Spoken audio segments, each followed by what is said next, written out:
तो नमस्ते प्रणाम स्वागत बरुआ समन के राइटर केपी राज के चैनल पर। और सब बताइए आप सब कैसन बानी। उम्मीद करते रहुआ सब भी बढ़िया होखब, अच्छा होखब। तो रउआ समन खातिर लेके आ गए बने बिल्कुल ज़बरदस्त, बिल्कुल ब्लास्ट, बिल्कुल खतरनाक, बिल्कुल दर्दनाक, दर्द भरा भोजपुरी बोलबम के गाना। उम्मीद करती रहुआ सबके बेहद पसंद आई। अगर एक रउआ नया म्यूजिक बनवा के बढ़िया से दिल से गायकी कहतनी तो 100% बाकी गाना और मार्केट में ब्लास्ट करी। ऐसे पहले रुआ समन से कहल चाहब कि अगर रुआ गायकी में इंटरेस्ट बा आ गायकी कल चाहता नहीं, गायकी रुआ पसंद बा, रुआ के बढ़िया मेटर नहीं मिलत, बढ़िया गाना नहीं मिलत, बढ़िया से तुकबंदी नहीं मिलत, रुआ सबके बढ़िया म्यूजिक नहीं मिल पाओत, बढ़िया से गायकी नहीं कर पात रुआ सब। तो अगर हमारा चैनल पर आ गए बनी तो रुआ सबके निराश भइले के जरूरत नहीं है।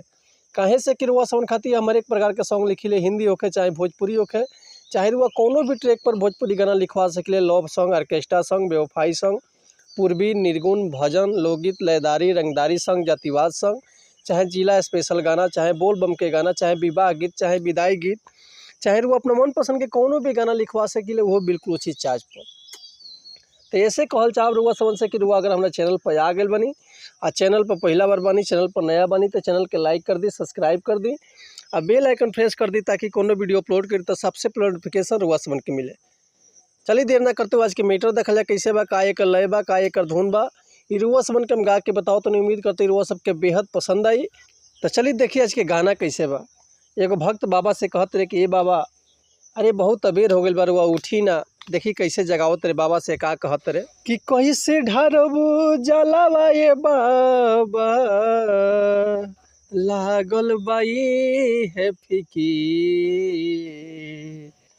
कि कहीं से ढारबू जलावा ये बाबा, अरे लागल बावे ई है फिकीर, उठिए महादेव रउआ, अरे उठिए महादेव रउआ, लागल बा कंवरियन के भीड़, उठिए महादेव रउआ।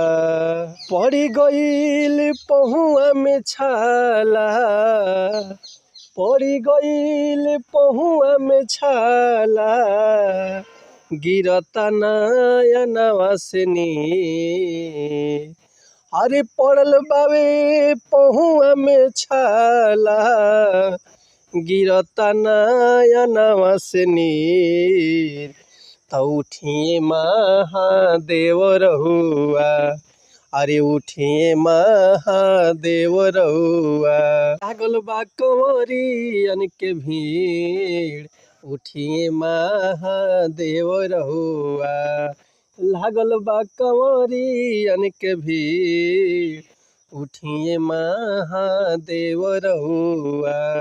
तो उम्मीद करतनी मेटर हुआ सबके बेहद पसंद आयल हो। अगर ये गाना के फुल लिखवाओल चाहतनी तो डिस्क्रिप्शन में हमारे कॉन्टैक्ट नंबर बा, व्हाट्सअप नंबर बा, रुआ कॉल कर सके, व्हाट्सअप कर सके, रुआ के बिल्कुल उचित चार्ज पे फुल गाना मिल जाए। एक और बात रुआ सबसे कहल चाहब कि अगर हमारे गाँव में कोनो मिस्टेक होता तो भैया क्षमा चाहतनी। ऐसे कि हम गायक ना ही रुआ समझ के खाली बता सकिले, समझा सकिले। तो मिलत है नेक्स्ट वीडियो में कुछ नया गाना, कुछ नया धुन, कुछ नया कंपोजिशन लेके। तब तक ले रुआ सब सन्मति चाहतनी। नमस्कार, प्रणाम, जय हिंद, जय भारत, जय भोजपुरी समाज, हर हर महादेव, जय श्री शंभू।